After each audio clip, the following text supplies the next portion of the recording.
Pleasant morning to everyone. I am Raver Kilang. In this video, I will demonstrating my final project in computer programming submitted to Sir Christopher Che. My final project contains the three topics. My first topic is keyword in C++. My second topic is C++ syntax or topic number 2. The topic number 2 contains with main function, namespace, and basic input-output. And the topic 3 is simple selection of if. So, but before we start, let's open the Dev C++. So, my first topic is keyword in C++. So, ano nga ba ang keyword in C++? Keyword in C++ are predefined reserved identifiers that have a special meaning. So, you cannot use it as a variable name, constant name, and etc. There have a 32 keywords in C++. Proceed tayo dito sa word. Ayan. Auto, break, case, char, cons, continue, default, do, double, else, and etc.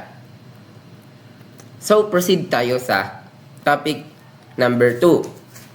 So, di ba ang nilalaman nun yung function and yung include iString or parang syntax ng C++. So, ang always start niya is hashtag include iOS stream. So, include enable us to input and output. So, proceed tayo dito sa using name space std. The use of using namespace std is to avoid repeatedly typing the std : pag magta-type na tayo ng input at output. And dito naman sa int main.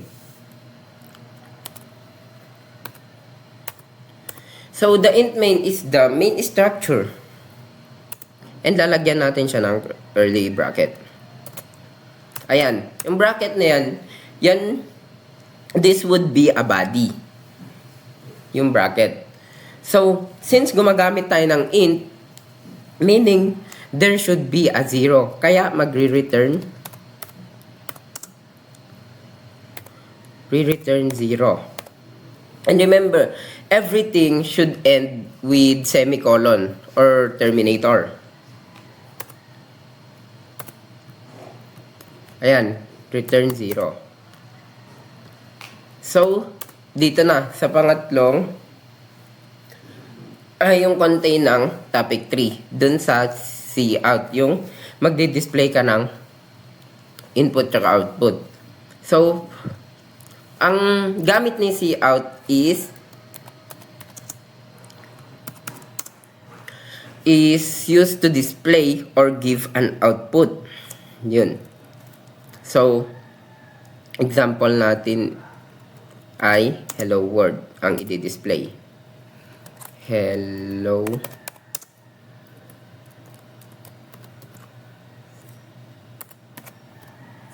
world and terminator or semicolon. So, let's try to run it with compile and run. So, wala tayong error. Nag-run siya. At nag-display na yung hello world dito.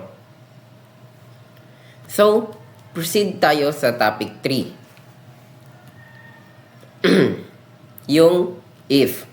Ayan, in-encode ko na dati para iwas hassle or para hindi humaba yung video. So, dito, nag-input lang ako ng variable int min, max, and num.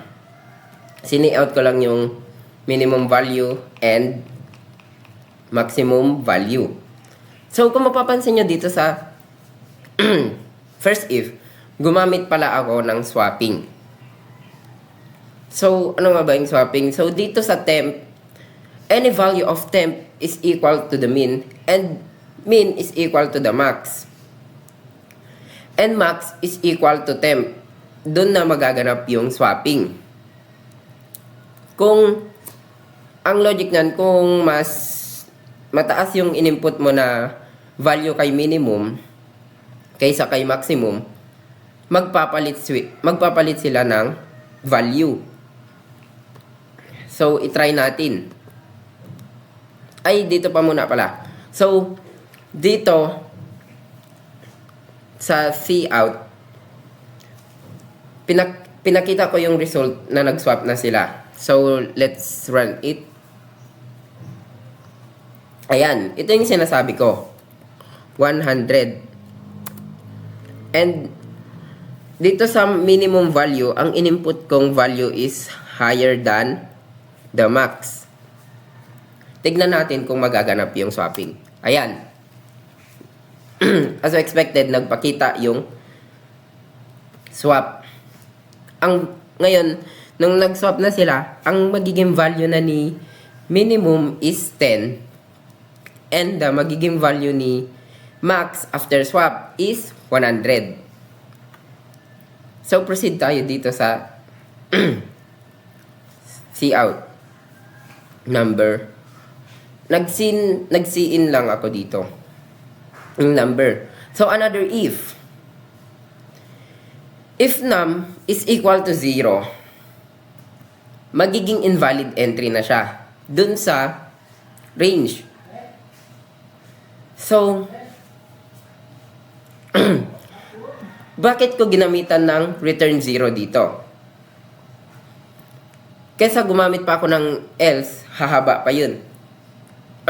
Itong purpose ng return 0 dito is para pag nabasa niya na yung num is equal to 0, hindi na siya magtutuloy dito sa another if. So, example natin, i-run natin siya. Ayan. 10 and then 100. Kung mapapansin nyo pala guys, walang swapping na naganap kasi ang in-input kong value sa minimum is lower than the maximum. Kaya walang swapping na naganap. So, ang sabi dito, as you see here. So, balik tayo dun sa sinasabi ko. Ayan. Dito, itong may return 0. Pag in-input ko yung number 0 dito, ang lalabas dyan ay invalid entry. Ayan. Ito yung sinasabi ko. Dito, hindi na siya magtutuloy or hindi niya na mababasa yung another if. So, another if num is equal to if num is greater than max, the imputed number is higher than max, imputed value is out of range. So, if num is less than mean, ang magpapakita sa ang result ay imputed number is lower than mean and imputed value is out of range. So, kung yung in-input mong value is nandun sa loob ng allowed na range, ang magpapakita sa'yo is imputed value is within the allowed of range. I-try natin i-run yung tatlo. So, let's run it with run and compile or F11.